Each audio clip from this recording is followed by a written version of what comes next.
Good morning. Good morning. We're Atari and friends, minus Todd Fry. Todd unfortunately had a bout of the flu as we left, so he's not going to make the scene, which, yeah, it saddens all of us because I really like Todd. He's a free thinker, freewheeler, if there ever was one. So my name is Bob Smith. I was at Atari between 1980 and mid-81. And at that point, I did only one project for Atari, and that was video pinball for the 2600. And then three of us, Rob Phillip and Dennis Cole and I, split in mid-81 to form a little company called The Magic, which had a quick rise and a quick fall. We did some great games on the 2600. We actually were pretty darn good with it. But I think Willie and I were the last ones out, and we stayed for the auction, where they auctioned off all of our assets. A very depressing day. Let's go on. Go ahead. Willie? Hi, my name is Wilfredo. Aguilar is my birth name, and that's what I put on the packaging. That everybody calls me Willie. My sister started that because she could never say my name.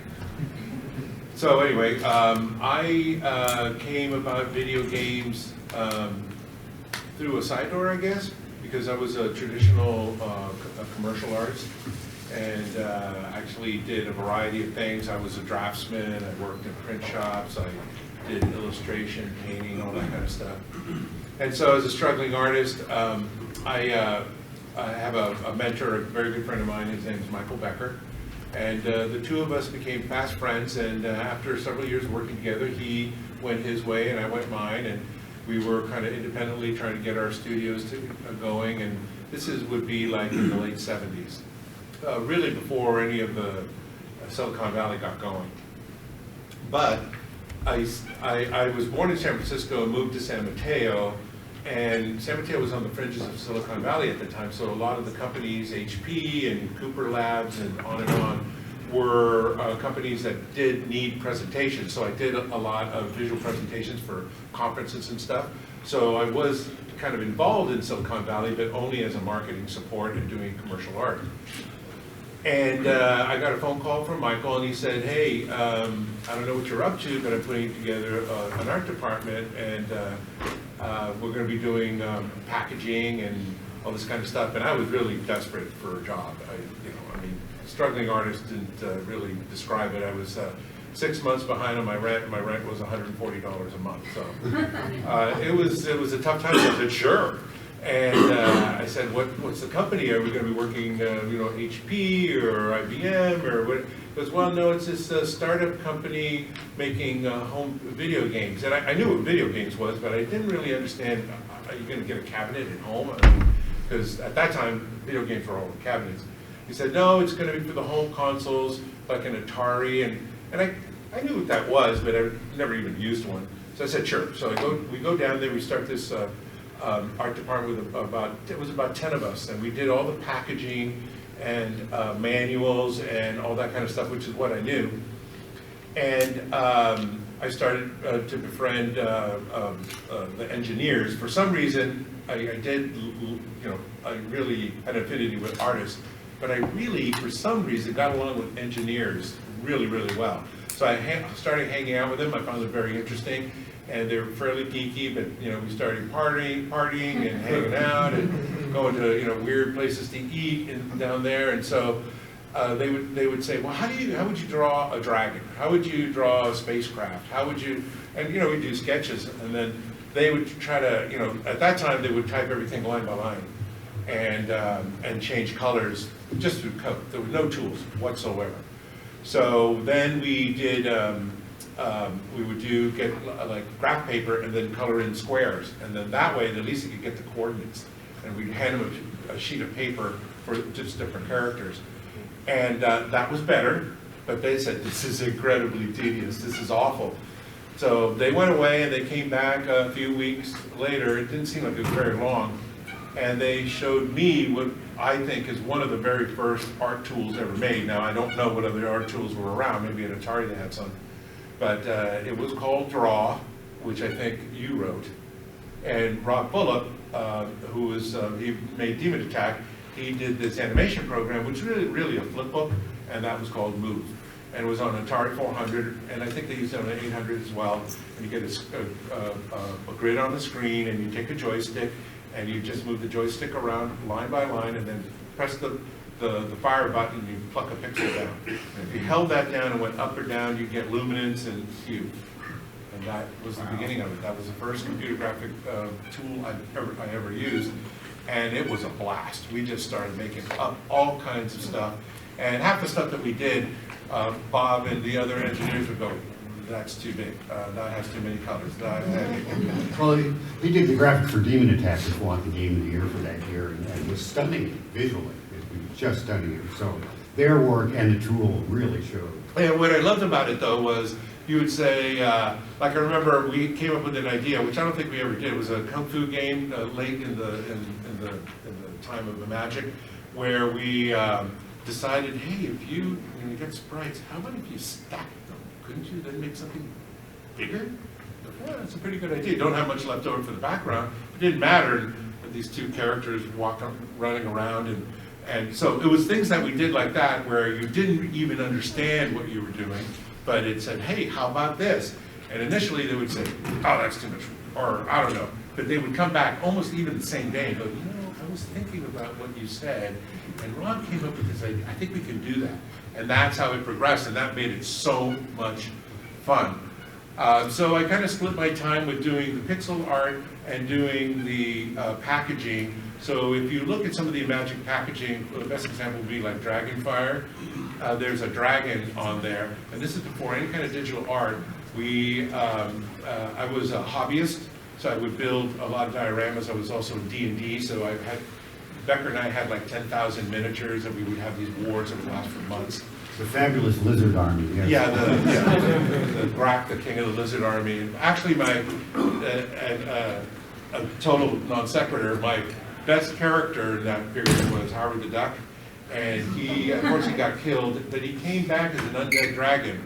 Ooh, I don't know, I might have some copyright problems with Game of Thrones there.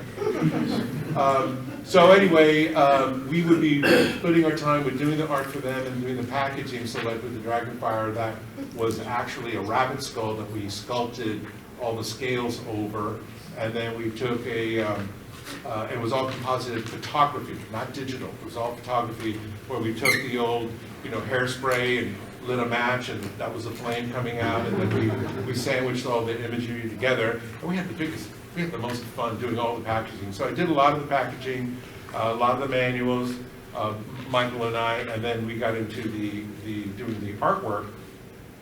And the one interesting thing about that is that when last year when I came, I got together with all my Atari buddies that I never worked at Atari, but they came from Atari, and so like Ed Rockberg and a variety of other people. And we were trying to figure out, like, how early was I in the pixel artist, And it's hard to know, but pretty early on. And Bob told me, well, actually, we hired you to be a pixel artist, but the company didn't want to do that, didn't think it was important, so we hired you as a graphic designer. So we came in as a graphic designer with always the hope of us helping them do better graphics. Because these guys, it was fantastic what they did, but it was pretty darn tedious having to figure out moves just by typing in blindly, waiting it to compile, seeing it, and then, oh, pixel's off. I've got to go back and fix it. So as we went through the years of making all these games, we knocked out a lot of games. I think in the 3-4 years I was there, I worked on 80 games. In my career, I worked on 178 games. I worked for a lot of different companies, and my last 21 years was Electronic Arts. So I worked my way from being a regular artist to a pixel artist to a computer graphic artist, which was a nice title, didn't exist. And then it was all learn as you go, and it was just the most fabulous career I could ever hope for. And I have to thank Bob and people like him to really nurture that creativity and facilitate the things that we would want to do. And so, you're always, I think, definitely at that time, pushing the envelope to do stuff you didn't think we were going to be able to do, and then later being able to do it, like digitizing stuff. I remember the first time we did that. It was crazy. It was like in 3 colors on I think it was on a PC. But, that was after Magic. But all these things are taken for granted now, and you can get degrees in. I've hired probably about 200 artists, and I've gone to all the different schools where they come from now. But when we were there, it was all, as we used to say back in the day, on-the-job training. But it was the best training, the most fun I think I've ever had in my life, and I owe a lot of gratitude to the people I worked with, the industry, and the fans. So I just have to say thank you for a great career and a great life. Way to go, guys. Well, I'm Pamela Smith, and I worked at Atari from 1982 to 1984. And I came from Art Center. I was recruited to San Francisco to Landor Associates, and I worked in the tobacco, beverages, and spirits department. And I was working on cigarette packaging, and I felt a little funny about it. And really one day across my desk came a memo that they wanted me to design a package for 13-year-old to 17-year-old girls in Australia. And I thought, oh my God, I don't mind if adults smoke, but I don't want to start kids smoking that early. I, that weekend, went to a party in, I think it was Sunnyvale, with a bunch of alumni from Art Center, and they said, do you know there's an opening at Atari? So I sent my resume right away, and I went in that next week for an interview, and then went back to Landor and said, I'm really sorry, but I'm leaving in 2 weeks, and then I went straight to Atari. And they called it, when I was in school, graphic design, but I remember before that they called it commercial art. Right. But everything I did in the consumer electronic division back then, what I did was a lot of point of purchase and sales guides. I did a lot of things like mobiles, hanging mobiles and counter cards, and shelf toppers, things like that went in like Sears. And I did all these things, but I did them old school way on a drawing table. I made comps with markers and colored pencils and things, and then I worked with the illustrators, and I pasted them up the old school way, and we had to order our text.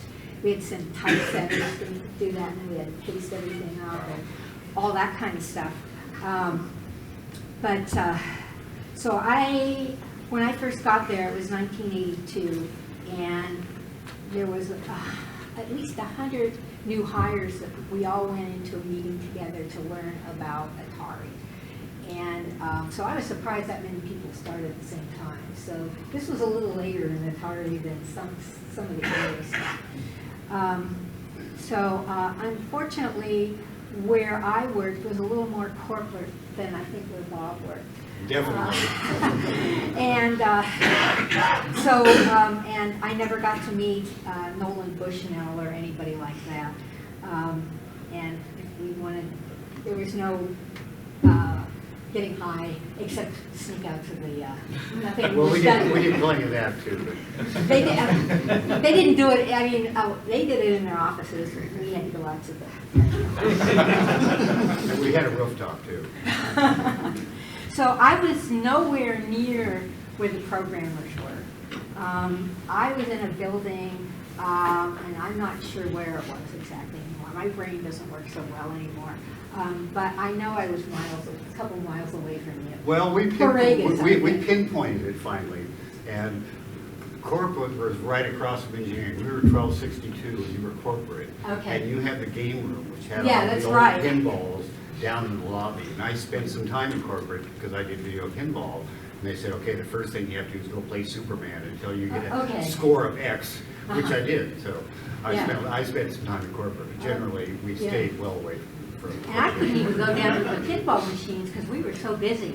I mean, I was really head down, elbows out, working away. I mean, really busy. I had no idea what was going on. Alice Locke was my manager, and she kept us isolated from all the stuff that was going on upstairs. And then I was only there a year. In 1983, we were all called into a big meeting, and we were all laid off.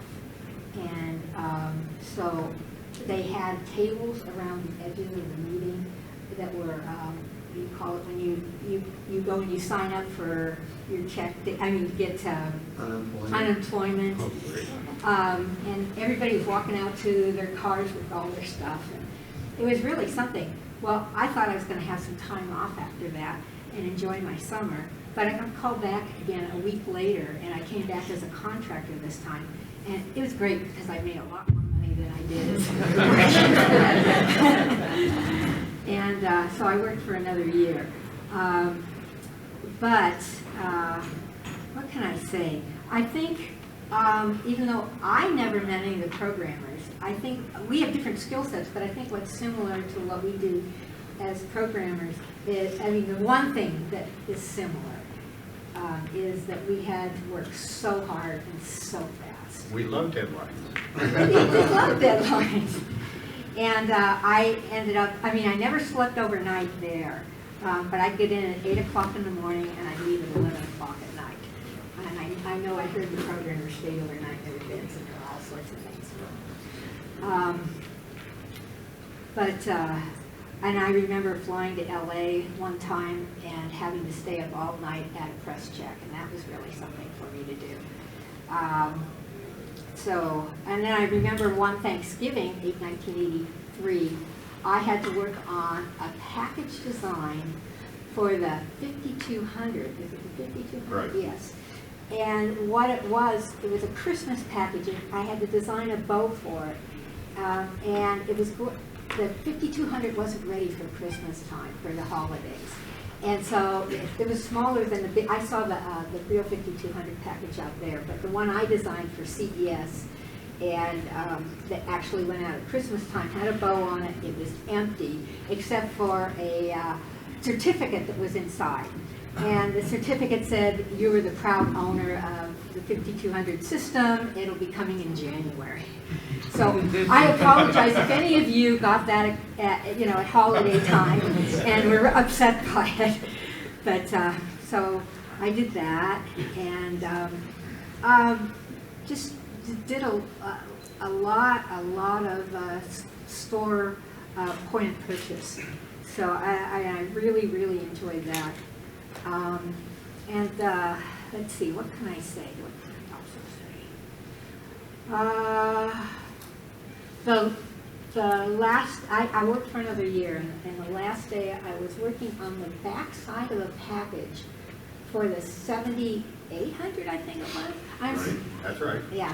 Sorry about this, I'm a little foggy. I got bit by a tick a few years ago, and it kind of messed me up a little bit, but not too much. But anyway, so I was working on the back side of that, and it was 84 by then. And from what I understand, I got laid off, so there's a bunch of other people. But from what I understand, that didn't go out until 2 years later from Pamela, I think. It went out, and it was a bust, right, as far as I know. Do you know anything about No, that? no. Once I was clear of Atari, I stayed clear. You stayed clear. Yeah, but Atari, it changed. The Atari I knew changed after that completely. What did I want to say? Oh, in fact, I didn't even realize. I saved all my printed pieces. I saved them all in a big flat file for years. And I didn't realize what was going on with the retro gaming and how big that was getting. And my husband and I went to Antiques Roadshow 4 years ago. And I brought a bunch of my Atari pieces. We got up to the front of the line, and the collectibles guy went nuts. And he said, "Do you know that this stuff is worth money?" No. He gave me all sorts of names of places I could send the stuff. So my husband made me a PDF. We sent out to a bunch of collectors, and Rick, who does this show, emailed me back, and he said, "Oh, I have some of these things, but would you be interested in coming and speaking?" And so I said, "Of course." And so I've been coming now for the last 4 years and really, really, really enjoying it. But this is the first time I've been on a panel before and kind of doing things off the cuff. Usually I had notes, crib notes and things like that, but because I'm a real visual person and brought in all my stuff that I did. But anyway, I think I've talked too much. I think it's time to open this for questions. Let's open it up to questions and see Yes. what you people want to talk about. Anybody? Yeah. Was it magic? Quite the party atmosphere like Atari was? We were a lot fewer. Yes. We worked really, really hard because we were just getting going. So we were, writing all of our tools, getting our first games designed, and of course, unlike Atari, we didn't have a deep pocket. So we absolutely had to issue a cartridge every 6 months. So we had our nose to the grindstone, but the answer is still yes. we had a good time. These guys had a great sense of humor. So in where I came from, it was hourly, or I didn't make that much money, as I've noted before, but this was a pretty good job, and I saw some future in it, and I always wanted to be an animator, and I thought computers is a perfect way, once I saw the flipbook animation stuff, to do animation. So I thought this was really, really awesome. So I almost, of course I wouldn't have done it, but paid them to have me work there, as the saying goes. So one year we did really, really well. I forget which game was released, and just the money was flowing in. And these guys pooled together a certain amount of their money and gave everybody a bonus. Now, it wasn't a whole lot, maybe by today's standard, but still, it was very generous of them to do. They even gave it to the admins. They gave them a check of a few $100 just for being there. I think I got a check for like $1,800. And my friend, who happened to be the art director, they had a little ceremony for him because he's a great guy and worked very hard. And they gave him a suitcase, and it was full of, it had $5,000 in it, all in ones. Oh. So he and I had to go over to the bank, and then they kind of looked at it weird. But if it was hundreds or 20s, they might have thought we were drug dealers. But ones, they just couldn't make heads or tails of it. They just thought he was knocking over parking meters. Yeah. It was just, so these guys had a great sense of humor. And we did have a lot of fun. And those were the early days when, I came kind of from old school. Also, like Pam, I drew repeatograph pens on desks. Cutting things out. Like, for example, there was no such thing as a screenshot. So what we made were what we called reflective art. And you would, they would get a screen of a game screen on and freeze it somehow, and then we'd take a piece of acetate and with a marker kind of mark out the different areas, because it was pretty geometric, so you can mark it out and bring that over to your drawing table and take colored Zipatone. I don't know if anybody knows what that is, but it's basically colored plastic adhesive paper, and then you would cut them out, and that was a screenshot. And we had to do, that was one of our main jobs, because there was no way to do a screenshot. How come they couldn't photograph it? Pardon? How come they couldn't photograph Well, it? you get It's a more 60-grit patterns, you screen. get, And it's just more. phosphors you're taking Oh, pictures of. It wasn't okay. that easy to shoot a picture of a screen. Which now, of course, you do a screen capture, you just freeze it, and it's in the Yeah. right format, you can do, but there was no way of doing it. So if you look at those old packages, they're very, they're very geometric shape. Those are hand cut, which is, kind of Stone Age type stuff. I used to argue to the young artists would complain about their tools or whatever. I go, well, when I was young, our pixels were made out of wood, and we liked it. So to answer the end of your question, Magic was a small enough company where our creative sessions were a bunch of us who got together and cooked kung pao and set up a room this size with a huge table and 300 people around the perimeter of it. So it was, it was much friendlier. And the smell of sativa was in the air. Just true. Yes. I just want to thank you guys, first of all, for Atlantis, which is like... That was Dennis Coble, yes. Yeah, you guys did work on it. And Willie did a lot of the art. Yeah, definitely a top 3 2600 game for me with the Archer's Edge and Pitfall too, but I just wanted to know, did you guys have any input into the whole thing with the connection between Atlantis and Cosmic Art? there's like a little story bit at the end where the two games are actually. They were actually being developed at the same time, Oh, that's and, so cool. and we worked in one lab. The way that our development worked is we had Rob and Dennis and I were the three 2600 programmers, and we had three in-circuit emulators hooked up to 2600s. And Cosmic Arc and Atlantis were actually done at the same time. So they were in the lab harassing each other during the entire development of these products. I've never seen two games directly connect like that. It's at the end of Atlantis, your little life pod shoots off, and then that's the ship you play as in Cosmic Arc. I had never Right. seen that in a game at that time. So. That was my very first piece of computer graphic art, was the little pod that came Oh, there. that's nice. It took weeks to make that, you know. Longer than you would expect, though. Yeah. So at first, I'd like to second that Gar's Revenge was a great game. Indeed it was. What was the toughest part about leaving Atari for Magic? If anything was tough about it? Well, that's an interesting one because Atari was my first job in computer games. When I was applying for work, I had taught myself 6502. I had done 8080 and written a road racing game in the hinterlands of New Mexico. So I came to California with a game sale under my hand and went to Atari and interviewed with CoinOp and Consumer, and then went to a Swiss power company. And the Swiss power company said, you know what's going to happen at Atari? As soon as there's a downturn, you're gone. Here, we'll keep you employed for life. So I went to Atari and I never looked back. I was never ever sorry, even though the business does have its ups and downs.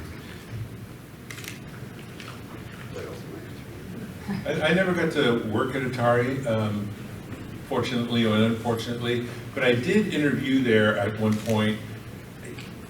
My memory might be failing what was going on. I think the Jaguar was being worked on. But anyway, were the Tremels there at that time? So I met them, I got interviewed by them, and you know, the place had a kind of a weird vibe. It was a little more, people were a little more quiet, not as boisterous as in some other places I've been at. And you know, I'd pass people and they'd go. But that's partially true.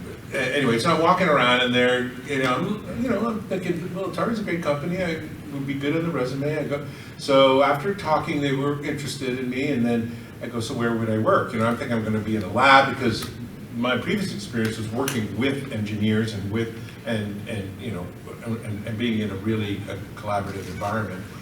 So he took me down this hall and into the back, and literally under some stairs, behind some storage boxes, was a desk, and that's where I was going to be working.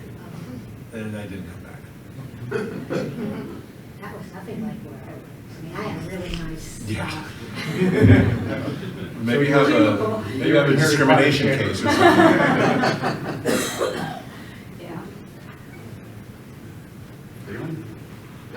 So what was your relationship with the Atari guys and the Activision guys? You guys spread out? Were you guys forbidden from seeing each other outside, or? Well, we never talked work. There was too much legal hassles for that. So we would never say, yeah, I'm working on this. Absolutely not. We would talk games in general, perhaps. When the Fantastic Four took off for Activision, that was just before I came to Atari. In fact, I think I filled one of the recs that was as their replacement when I came to Atari in 1980.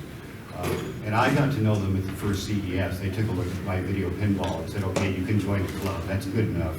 And I went to work for Al Miller later at Accolade for a number of years, and have worked with various members of Activision. And they're all great engineers, obviously geniuses at what they do.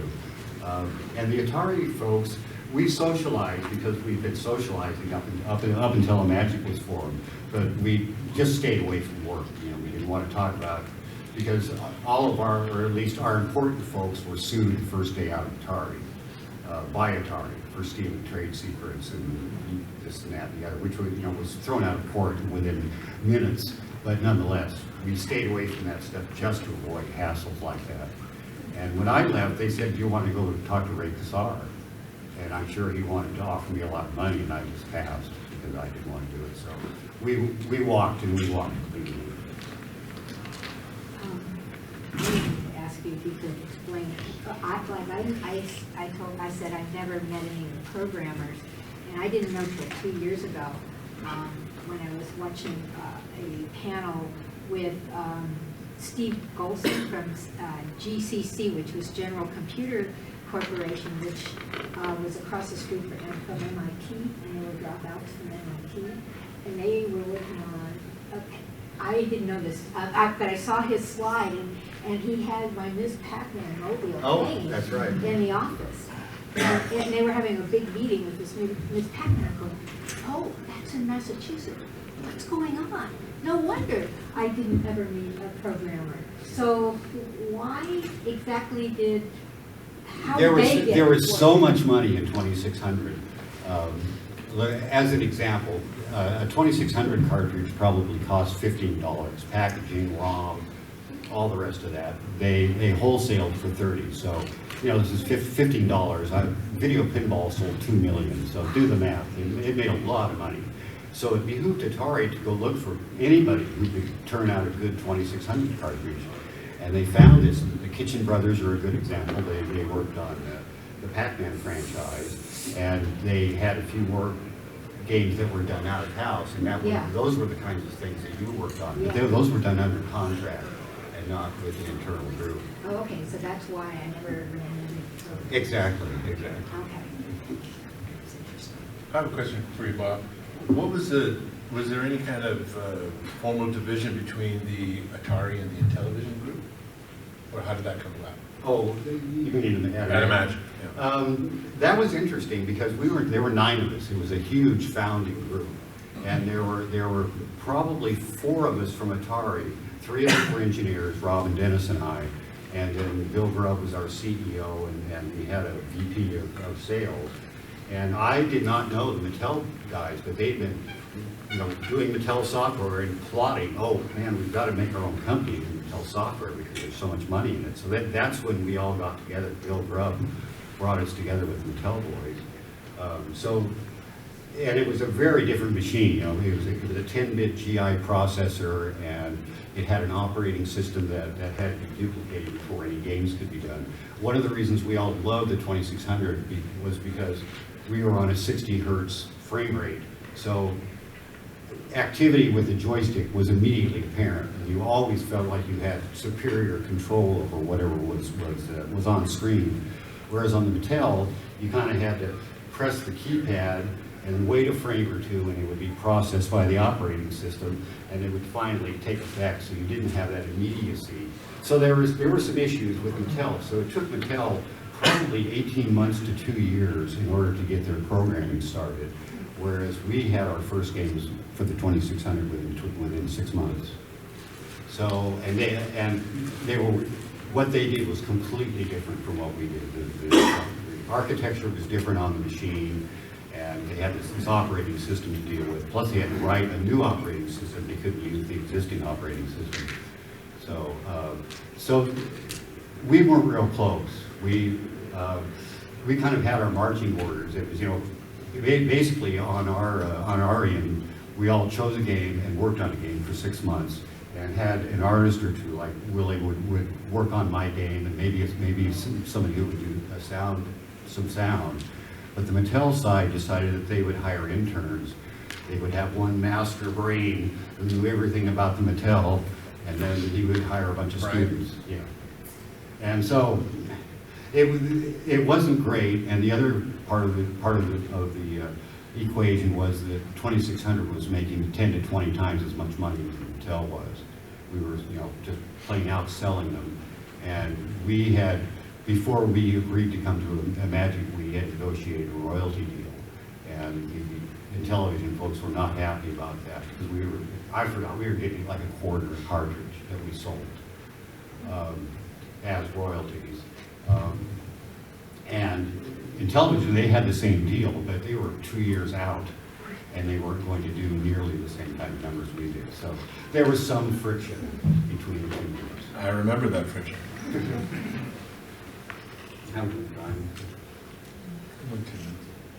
Anybody else? How did you pull off Star Wars on the Atari? Oh, man. I've never seen an Atari do a game quite like that.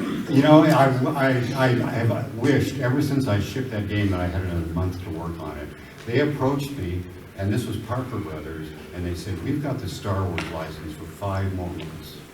And after that time, we can't do anything. But if you can get a game done and shipped in 5 months, we can do Star Wars.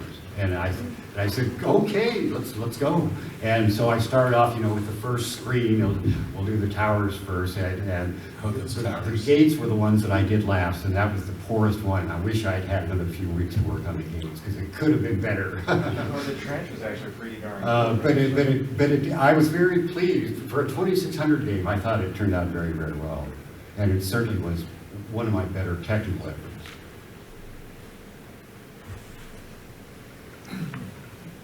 Yeah. From a graphic design standpoint, you came from a traditional sense where you could imagine anything and do it pretty detailed. Yeah.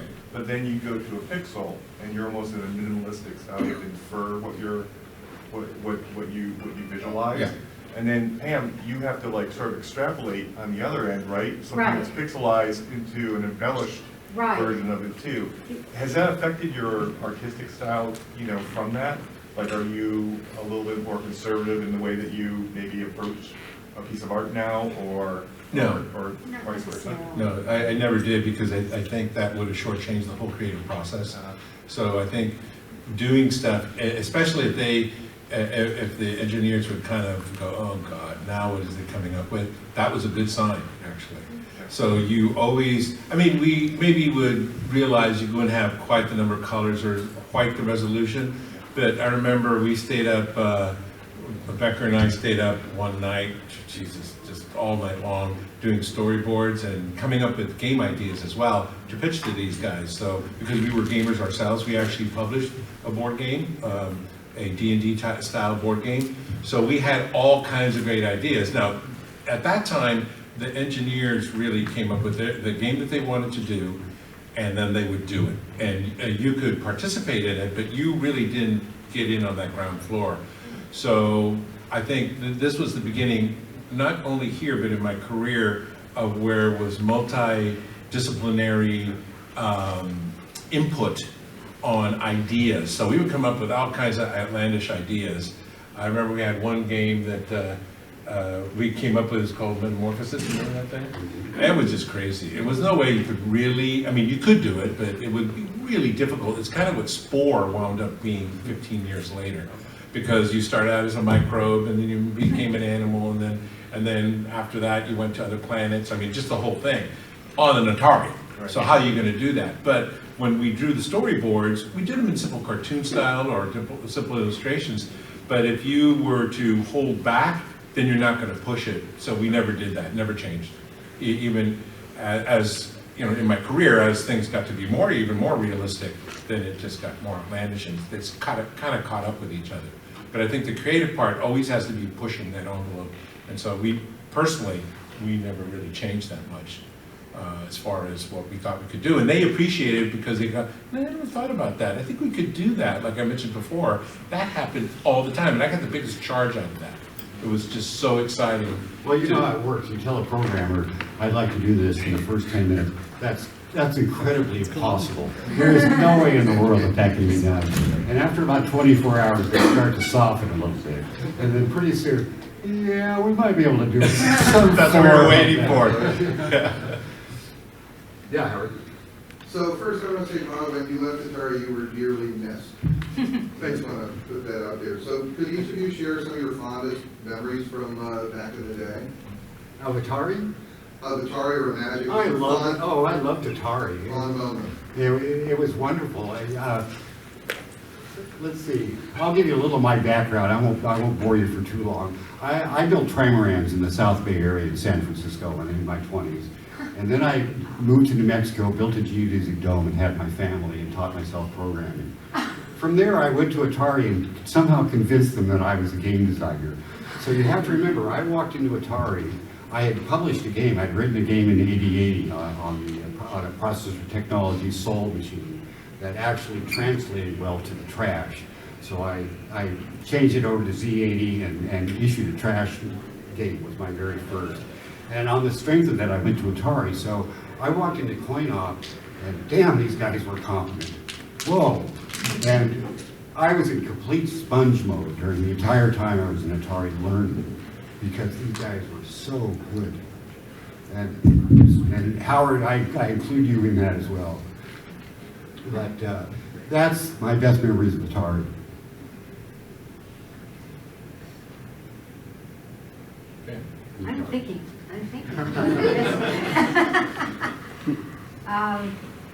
I don't know. I just felt like Atari was my second childhood. I mean. Well, there was a lot of that to Atari. Yeah. Especially if you knew Todd. I wish I knew you guys. I wish I could have. I don't know if I have any. All of it was great. I don't know what to say. It was all great. I think for me, the best experience I had, which I've probably talked about quite a bit here, is just coming from that analog world and then being introduced to what was going to be the digital world without even knowing. So now when you look back on it, right, of course, it's in the rearview mirror, but it just was so astounding, amazing. I was exhilarated just to be able to be involved with that. And then I think the generosity of the people around me and the great atmosphere of creativity, just all those things put together. It's just, I don't know, now there's expectations when, you know, kids go to, I'm going to be a great game designer, they'll get on that track, or an animator or whatever. There was none of that, so I think I was fortunate because I had no real expectation, and so it was beyond what I could ever expect to do, to be able to create that amount of stuff, and then to be able to make that kind of money too. I mean, nothing I would ever do that I thought I could do before would ever get me involved with that, and then it just kept on going for years and years and years, and I, you know, stayed in video games for 32 years. So it was just a great, and that beginning, that genesis, I'll just always remember very, very fondly, and I love the guys and women that I worked with during that period of time. That sums it up. There's somebody with For Sure. Pam, which project or project did you work on that you felt was the best that went out the door, that you put in yourself? You thought, wow, I did a great job on that. I love Ms. Pac-Man. I really liked working on Dig Dug. I got to work with the illustrator on that. And I did big posters, and I did shelf talkers. I really did that. I think What exactly is Shelf Talker? a shelf That's talker, a new one on me. Okay, they were like in Sears or in any stores when you have a shelf. These shelf talkers would kind of stick to the shelf and stick out. Okay. And it guide people to where Hit you several in the face. ones. Yeah. Okay. Yeah. I think what I liked being there makes me proud is I think the games were starting to be more girl-centric. I mean, not centric, but more girl-inclusive by the time I got there. And again, having Ms. Pac-Man and Big Dug and things like that, and they weren't really shoot 'em up so much as, you know. So I was glad to be able to be on that and have, you know that girls were playing games and things like that. Whereas before, I don't know how many of them were. So that makes me really proud. And it was interesting, like you said, to know things about pixels before any pixels. I mean, I didn't really start doing graphic design on computers till about 89 and having a Macintosh and being able to, and I was doing 2-page ads though on the small Macs, you know, trying to do that, looking at, it was hard. You'd have to shoot, you have to make it very small and then look at it and then blow it up and work. And it was very difficult. You have to change your brain a little bit. You had to change your brain a little bit, but it was fun having worked with knowing what you guys were doing with pixels and things, and then to be able to finally jump in and actually do graphic design on a computer. I thought that was great. Also, the gobbledygook had to make sense after a while, Yeah. because we talk in a certain way. Yeah, I know. Because there's definitely, art speak is different than programs. Yes. It definitely Entirely. is. We worked on you guys.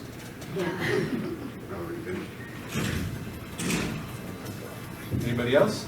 Last question? I got time for one more. Yes. What do you guys think about the development that's currently being done on 2600? Would you ever consider, developing a car nowadays? I just finished a 2600 card, so yes is the answer to that. It'll be sold through the National Video Game Museum in Frisco. And the homebrew, it's great. And all the things that we wished we had, like, boy, I'd sure like a little extra RAM, or I'd sure like a little extra this or that, seem to be supplied with a lot of the homebrews, and that's cool. We would have loved to have that stuff. So this is Texas. Yes. Just outside, north of Dallas, by Oh, wow. All right, I think we're done. Thank you very much.